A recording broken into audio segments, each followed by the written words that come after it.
నిర్గమకాండము 25వ అధ్యాయము. యెహోవా మోషేకు ఇలాగు సెలవిచ్చెను, నాకు ప్రతిష్ఠార్పణ తీసుకుని రండని ఇశ్రాయేలులతో చెప్పుము. మనఃపూర్వకంగా అర్పించు ప్రతి మనుషుని యొద్ద దాన్ని తీసుకునవలెను. మీరు వారి యొద్ద తీసుకునవలసిన అర్పణలేవనగా బంగారు, వెండి, ఇత్తడి, నీల ధూమ్ర రక్తవర్ణములు, సన్నపు నార, మేక వెంట్రుకలు, ఎరుపు రంగు వేసిన పొట్టేళ్ల తోళ్లు, సముద్రవత్సల తోళ్లు, తుమ్మకర్రలు, ప్రదీపమునకు తైలము, అభిషేక తైలమునకును పరిమళ ద్రవ్యముల ధూపమునకు సుగంధ సంభారములు, లేత పచ్చలు, ఏఫోదుకును పతకమునకును చెక్కు రత్నములు అనునవే. నేను వారిలో నివసించినట్లు వారు నాకు పరిశుద్ధ స్థలమును నిర్మింపవలెను. నేను నీకు కనుపరుచు విధముగా మందిరం యొక్క ఆ రూపమును, దాని ఉపకరణములన్నిటి రూపమును నిర్మింపవలెను. వారు తుమ్మకర్రతో నొక మందసమును చేయవలెను. దాని పొడుగు 2 మూరలున్నర, దాని వెడల్పు 3 మూరలున్నర, దాని ఎత్తు 3 మూరలున్నర. దానిమీద మేలిమి బంగారు రేకు పొదిగింపవలెను. లోపలను వెలుపలను దానికి పొదిగింపవలెను. దానిమీద బంగారు జవను చుట్టూ కట్టవలెను. దానికి 4 బంగారు ఉంగరములను పోతపోసి, ఒక ప్రక్కను 2 ఉంగరములు, ఎదుటి ప్రక్కను 2 ఉంగరములు ఉండునట్లు దాని 4 కాళ్లకు వాటిని వేయవలెను. తుమ్మకర్రతో మోతకర్రలను చేసి వాటికి బంగారు రేకులను పొదిగించి, వాటితో ఆ మందసమును మోయుటకు ఆ ప్రక్కల మీది ఉంగరములలో ఆ మోత కర్రలను దూర్చవలెను. ఆ మోత కర్రలు ఆ మందసపు ఉంగరములలోనే ఉండవలెను. వాటిని దాని యుద్ధ నుండి తీయకూడదు. ఆ మందసములో నేను నీకిచ్చు శాసనమును ఉంచవలెను. మరియు నీవు మేలిమి బంగారుతో కరుణాపీఠమును చేయవలెను. దాని పొడుగు 2 మూరలున్నర, దాని వెడల్పు 3 మూరలున్నర. మరియు 2 బంగారు కెరూబులను చేయవలెను. కరుణాపీఠం యొక్క 2 కొనలను నక్షీ పనిగా చేయవలెను. ఈ కొనను ఒక కెరూబును, ఆ కొనను ఒక కెరూబును చేయవలెను. కరుణాపీఠమున దాని 2 కొనల మీద కెరూబులను దానితో ఏకాండముగా చేయవలెను. ఆ కెరూబులు పైకి విప్పిన రెక్కలు గలవై కరుణాపీఠమును తమ రెక్కలతో కప్పుచుండగా వాటి ముఖములు ఒండొంటికి ఎదురుగా ఉండవలెను.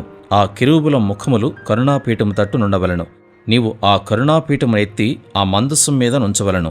నేను నీకిచ్చు శాసనములను ఆ మందసములో నుంచవలెను.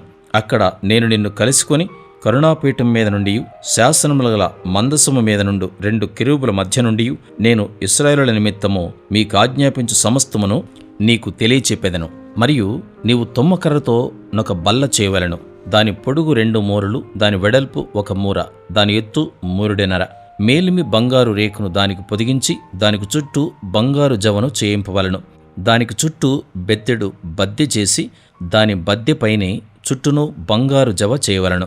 దానికి 4 బంగారు ఉంగరములను చేసి దాని 4 కాళ్లకుండు 4 మూలలలో ఆ ఉంగరములను తగిలింపవలెను.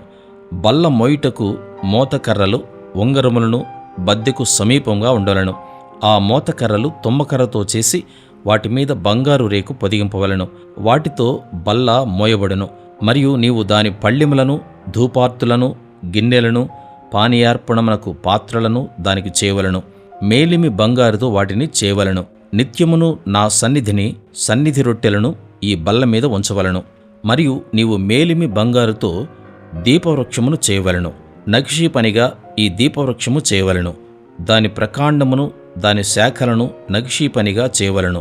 దాని కలశములు, దాని మొగ్గలు, దాని పువ్వులు దానితో ఏకాండమై ఉండవలెను.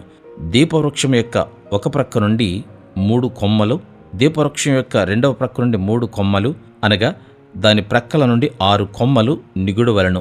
ఒక కొమ్మలో మొగ్గ పువ్వు గల బాదము రూపమైన 3 కలశములు, 2వ కొమ్మలో మొగ్గ పువ్వు గల బాదము రూపమైన 3 కలశములు అట్లు దీపవృక్షము నుండి బయలుదేరు కొమ్మలలో ఉండవలెను. మరియు దీపవృక్ష ప్రకాండములో బాదము రూపమైన 4 కలశములను, వాటి మొగ్గలను, వాటి పువ్వులను ఉండవలెను. దీపవృక్ష ప్రకాండము నుండి నిగుడు 6 కొమ్మలకు దాని 2 కొమ్మల క్రింద ఏకాండమైన ఒక్కొక్క మొగ్గ చొప్పున ఉండవలెను. వాటి మొగ్గలు, వాటి కొమ్మలు దానితో ఏకాండమగును. అదంతయు మేలిమి బంగారుతో చేయబడిన ఏకాండమైన నక్షీ పనిగా ఉండవలెను. నీవు దానికి 7 దీపములను చేయవలెను. దాని ఎదుట వెలుగుచున్నట్లు దాని దీపములను వెలిగింపవలెను. దాని కత్తెర చిప్పయు మేలిమి బంగారుతో చేయవలెను. ఆ ఉపకరణములన్నీ 40 వీసెల మేలిమి బంగారుతో చేయవలెను. కొండ మీద నీకు కనపరచబడిన వాటి రూపము చొప్పున వాటిని చేయుటకు జాగ్రత్త పడము.